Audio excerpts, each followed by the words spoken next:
যেই বাজেটে মদের দাম বাড়ানো হয়, সিগারেটের দাম বাড়ানো হয়, সেই বাজেটও বিরোধী দলের পছন্দ নয়। যেই বাজেটের মাধ্যমে জনগণের জন্য স্বস্তির ব্যবস্থার চেষ্টা করছে সরকার, সেই বাজেট বলে বিরোধী দল মানে না। প্রিয় ভাই বোনেরা, আপনারা দেখেছেন যে বাজেট ঘোষিত হয়েছে 2 দিন আগে, সেখানে আমরা বলেছি আমরা এই দেশের মানুষের চিকিৎসার ব্যবস্থা ঘরে ঘরে পৌঁছে দিতে চাই। মানুষ যাতে চিকিৎসা সুবিধা পায়, মানুষ যাতে স্বল্প মূল্যে ওষুধ পেতে পারে, তার জন্য আমরা ব্যবস্থা গ্রহণ করছি।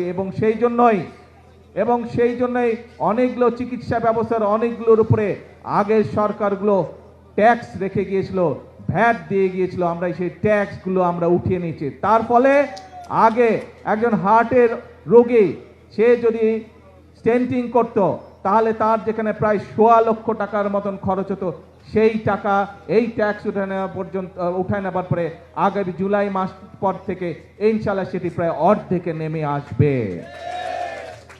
শুধু তাই নয়, অনেক মানুষ, বাংলাদেশের অনেক মানুষ কিডনি ডায়ালিসিস রোগী আছে, কিডনি ডায়ালিসিস করতে হয়, সেই ডায়ালিসিসের যে ওষুধ আসে সেটিরও ট্যাক্স তুলে নেওয়া হচ্ছে। তার ফলে এখন প্রায় 800 থেকে 8000 টাকা পর্যন্ত প্রত্যেকটি রোগীর প্রত্যেকটি ডায়ালিসিসের ক্ষেত্রে খরচ কমে আসবে। অনেকগুলো পত্রিকাতে আমি দেখলাম, পত্রিকাগুলো নিউজ করেছে প্রতিবার বাজেটের সময় নিত্য প্রয়োজনীয় জিনিসের মূল্য পরের দিনই বৃদ্ধি পায়। আল্লাহর রহমতে আলহামদুলিল্লাহ, শুকুর আলহামদুলিল্লাহ, এইবার বাজেট দেওয়ার পরে এখন পর্যন্ত কোনো জিনিসের দাম বৃদ্ধি পায়নি। কারণ চাল, ডাল, তেল, নুন সব প্রয়োজনীয় যে জিনিসগুলো আছে তার উপরে যে সকল ট্যাক্স ছিল, বর্তমান সরকার এই 2 দিন আগের বাজেটে 60টি পণ্যের উপর থেকে ট্যাক্স তুলে নিয়েছে, যাতে করে নিত্য প্রয়োজনীয় জিনিসের দাম না বাড়ে। প্রিয় ভাই বোনেরা, কারণ উদ্দেশ্য একটি, লক্ষ্য একটি, দেশের মানুষ যাতে ভালো থাকতে পারে। কিন্তু প্রিয় ভাই বোনেরা, আমরা যেমন মানুষের নিত্য প্রয়োজনীয় জিনিসের, ওষুধ, বিভিন্ন চিকিৎসার বিষয়ের ট্যাক্স কমিয়ে দিয়েছি যাতে সেগুলোর দাম কমে যায়, যাতে মানুষ স্বস্তিতে থাকতে পারে। আমরা ট্যাক্স বাড়িয়েছি কিসে? আমরা ট্যাক্স বাড়িয়েছি মদের উপরে। আমরা ট্যাক্স বাড়িয়েছি কিসে? আমরা ট্যাক্স বাড়িয়েছি সিগারেটের উপরে, যা মানুষের জন্য ক্ষতিকারক। কিন্তু আমরা সামাজিক মাধ্যম সহ বিভিন্ন নিউজের মধ্যে দেখলাম একটি খবর। সেই খবর? বিরোধী দল দেখলাম বলছে যে এই বাজেট তারা মানে না, গণবিরোধী বাজেট মানে না। প্রিয় ভাই বোনেরা, আপনাদের কাছে আমি প্রশ্ন রেখে যেতে চাই, যেই বাজেটে ট্যাক্স কমানো হয় সেই বাজেটও বিরোধী দল মানে না। যেই বাজেটে মদের দাম বাড়ানো হয়, যেই বাজেটে সিগারেটের দাম বাড়ানো হয়, সেই বাজেটও বিরোধী দলের পছন্দ নয়। তাহলে এবার বিরোধী দলের উদ্দেশ্য বুঝতে পেরেছেন, লক্ষ্য বুঝতে পেরেছেন?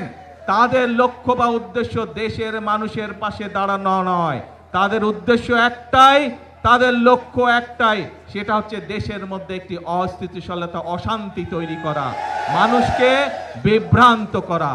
প্রিয় ভাই বোনেরা, আমরা আরেকটি বিষয় এখানে বাজেটের মধ্যে উল্লেখ করেছি, বাংলাদেশ কৃষি প্রধান দেশ, কিন্তু কৃষির সাথে সাথে একই সাথে আমাদেরকে শিল্প বাণিজ্য গড়ে তুলতে হবে।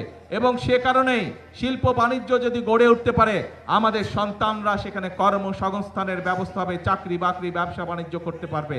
এবং সে কারণেই যে সকল শিল্প দেশে উৎপন্ন হয়, যে সকল দ্রব্য দেশে উৎপাদিত হয়, একই জিনিস যেগুলো বিদেশ থেকে আসে সেগুলোর উপরে আমরা ট্যাক্স বাড়িয়েছি, যাতে করে দেশে যেই দ্রব্যটি উৎপাদিত হচ্ছে সেই দ্রব্যটি যারা উৎপাদিত হচ্ছে সেই শিল্প কারখানাটি যাতে সাপোর্ট পেতে পারে, তার ব্যবস্থা আমরা এই বাজেটের মধ্যে রেখেছি। এটিও বিরোধী দলের পছন্দ নয়। যেই বাজেটের মাধ্যমে জনগণের জন্য স্বস্তির ব্যবস্থার চেষ্টা করছে সরকার, সেই বাজেট বলে বিরোধী দল মানে না। বিএনপি যেমন অতীতেও চেষ্টা করেছে, আপনারাই বলেছেন এইখানে শহীদ জিয়া খাল খনন করেছিলেন, দেশনেত্রী খাল খনন করেছিলেন, বৃক্ষরোপণ করেছিলেন, এই কাজগুলোর মাধ্যমে ধীরে ধীরে দেশের অবস্থার পরিবর্তন হচ্ছিল।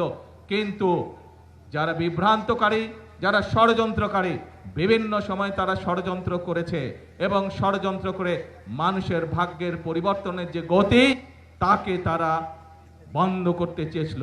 দেশের ভাগ্যের পরিবর্তনের যে গতি তাকে তারা বন্ধ করতে চেয়েছিল। বিগত 12 তারিখের নির্বাচনে বাংলাদেশের মানুষ